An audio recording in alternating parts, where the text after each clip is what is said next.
Hi everyone, welcome to After Dark Analysis. Today we're going to be doing a small screen analysis for the Black Mirror episode 15 Million Merits. Like most Black Mirror episodes, this takes place in a not too distant future, surrounded by technology. We open on a man that we later identify as Bing. He has screens all around his bedroom. These screens are just constantly inundating him with ads. And every time we see Bing, he has this little tracker for how much money he has. He has to pay to skip ads. He has to pay for toothpaste when he's getting ready in the morning. Everything costs something. It's tiny, but it costs something. He goes to work, which is him biking in front of yet another screen, where he again would have to pay to skip ads. We find out here that each person has kind of a virtual self, which is represented by kind of an Xbox-style avatar. Bing's is fairly close to his build. The man next to him is overweight. This guy enjoys kind of bad taste humor. Most of the shows he watches are about somebody getting pranked or hurt.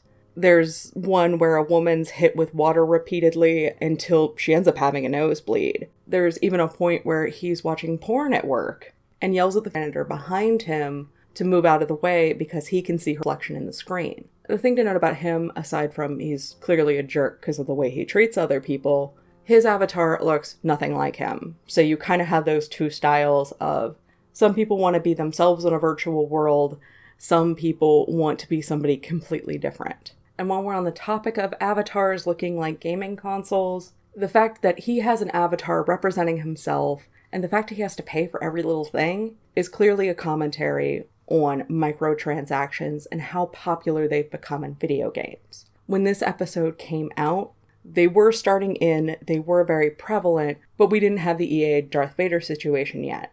It's clear they make this virtual currency by doing the long, repetitive, monotonous task of biking. Just like on the episode of South Park, where the boys wanted to beat another gamer, so they went into the forest on World of Warcraft and just slaughtered boar after boar after boar because they knew it was an easy kill. For those unfamiliar with gaming lingo, doing a task over and over and over again to get some kind of reward, in-game currency, an item, something like that, is referred to as grinding, which is kind of how it seems gameplay has been going more recently. Either you grind, which is dedicating hours upon hours to gameplay, to reach your goal in-game, or you pay a small amount of money, known as microtransaction, to get what you want immediately without having to invest those hours in the game. The idea of biking for money seems to be kind of a middle-class idea. It doesn't seem like the class system has changed a whole crazy lot in this particular episode. The system seems very aware and very dependent on these people. We definitely get this feeling when an American Idol-style show comes on called Hot Shots.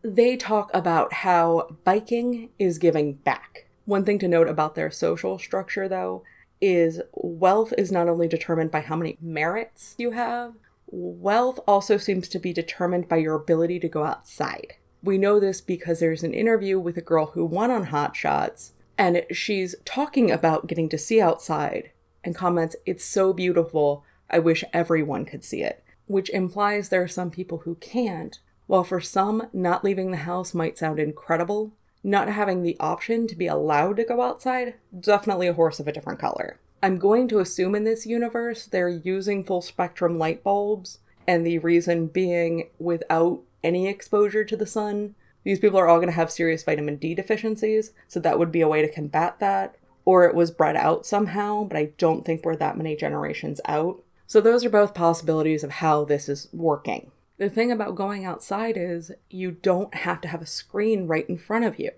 No screen right in front of you means you're not forced to look at ads. The fact that the money is called merits, and the fact that you have to pay a quote-unquote penalty anytime you skip an ad, puts right out there how money is valued in this universe. And if you're paying money to skip ads, you should be penalized. Just like YouTube versus YouTube Red. That is the business structure we're looking at here. As inundated as we are with ads, this is ads on steroids.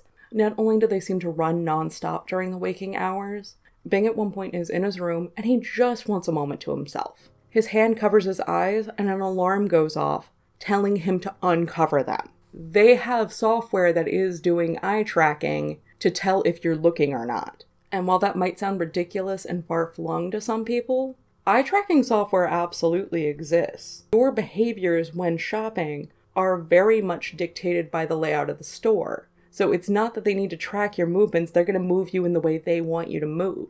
And if they want you to move a different way, they'll incentivize that. There's plenty of applications for different stores that offer you rewards if you go find something or stand in front of something or buy something different. The reason for that is they want you to go off your normal shopping pattern, walk by things you wouldn't have originally, hopefully keeping you in the store longer and seeing different products so that you'll want to buy more. These are totally legit marketing tactics that exist because they work. Eventually, Bing is using the unisex bathroom and hears a girl singing. When she comes out, he wants to compliment her voice, but then a porn ad flashes up, which he quickly and embarrassingly pays to skip as she laughs. They see each other again when they go back to their biking workstations. She does introduce herself in the lunchroom and makes it clear that she's a little bit of a rule breaker. She takes one of the food containers and makes it into a paper crane. The crane's confiscated because is really the universe we're working in here. Status quo is very, very rigorous. She has a sister stationed somewhere else, but can't go because they're full. There's an app that is attempting to force people to eat healthy at the vending machines, which it seems like they suffer from a similar problem to what America currently experiences, where healthy food tends to be kind of cost prohibitive because junk food is a lot cheaper and way less perishable. He talks to her about her singing voice. He says she should go on to Hot Shots. The problem is it costs money to even audition. Bing, for story structure reasons, offers to give her the money. When she refuses, he explains that his brother had passed away and left him all of his merits. She points out his money is his, and he should use it for something for him. In this world, it seems like very few physical, tangible products exist. It's mostly food, stuff to do hygiene, stuff like that. He lists out a whole bunch of things he could buy for his avatar and writes it off as a stupid waste of money. He points out it's just stuff and that him helping her get the ticket for Hot Shots would kind of be a thank you since her singing was the realest thing he's ever seen. Eventually, she reneges and does accept the offer. As kind of a thank you, she folds him a crane and says you'll never get to keep it more than a day. It folds flat so you can hide it in your waistband. When Bing sits in his room and looks at the ticket for Hot Shots, it ends up being 15 million, not 12 million merits, than like they originally thought it would be. He's still willing to do it, but it completely wipes out his funds. When they actually go to the building where Hot Shots is held, there is a room full of people, some saying they have been there for months on end. Well, it seems like 12 million merits is no small amount of money in this universe. That $3 million bump to bring it to 15 million is a big deal, and it's heightening the barriers to entry because it's clear too many people were getting into audition, so making it cost more means less people will come. And it also gives these built-in hard luck stories of all of the things you did to get the money to get the ticket for Hot Shots and how so-and-so believed in you, so you did it. This is very formulaic. There's very little difference from what we see now with reality television. To be fair, if you aren't near an area where they're going to audition for American Idol, you're going to have to travel, take time off of work. There is a cost to it, even if you aren't handing over money to audition. They immediately snatch her up. They force her to drink something so she doesn't throw up. And their way of convincing her is saying you can't get this stuff anywhere else. And obscurity and rarity are selling points on many, many products. Afterwards, she seems to get really disoriented, and it's hard to tell if it's the drink, the lights, the stage, or just all of it together. The judges are real, but the audience is made up completely of avatars. Because if they weren't to do that, it's kind of hard for her to do something in front of 3 people and not understand millions are at home watching. Whereas if you have digital representations up in the stands, it makes the concept a little less abstract.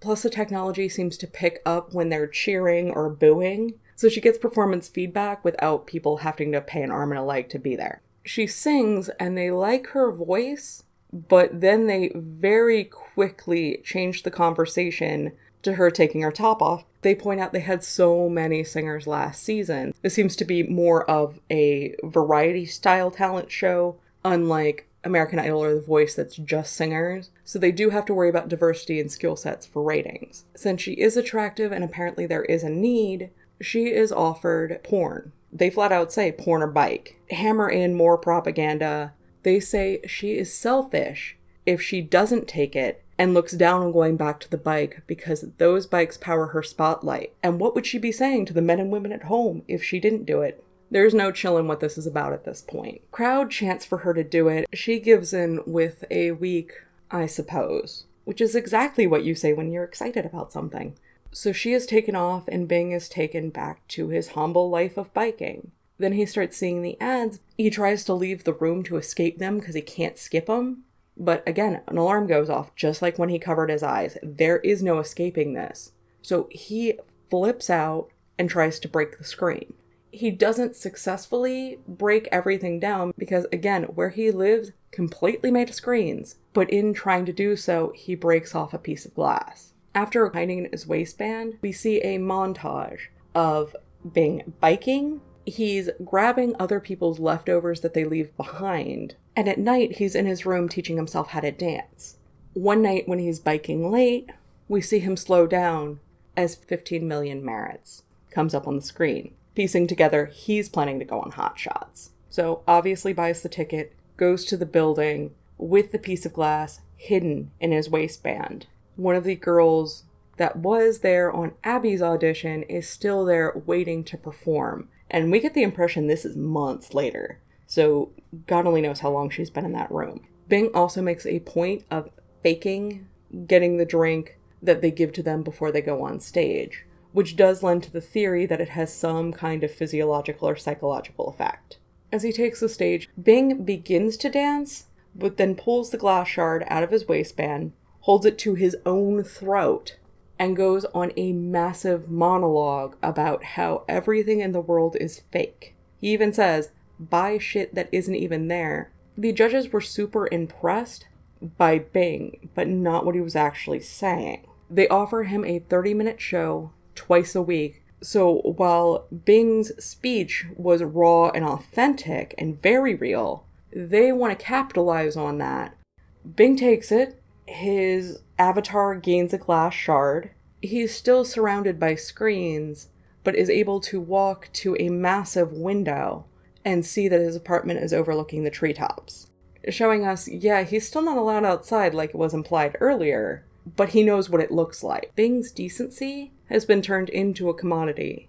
He is no longer rebellious because they own his rebellion. At the end of shooting his new episode, he puts the glass shard in a velvet-lined box, keeping his symbol for rebellion safe and untouched. Because his action of getting onto hot shots, holding the glass to his neck, his energy was all so much more important than what he actually said.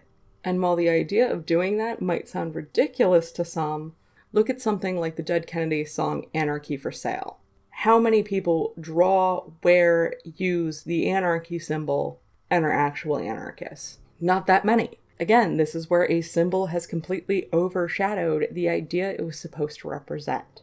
And that's exactly what we see with Bing. As always, if you like what you're seeing, please hit like, comment, subscribe. If you don't like what you're seeing, please feel free to leave a comment. Let me know. Thank you.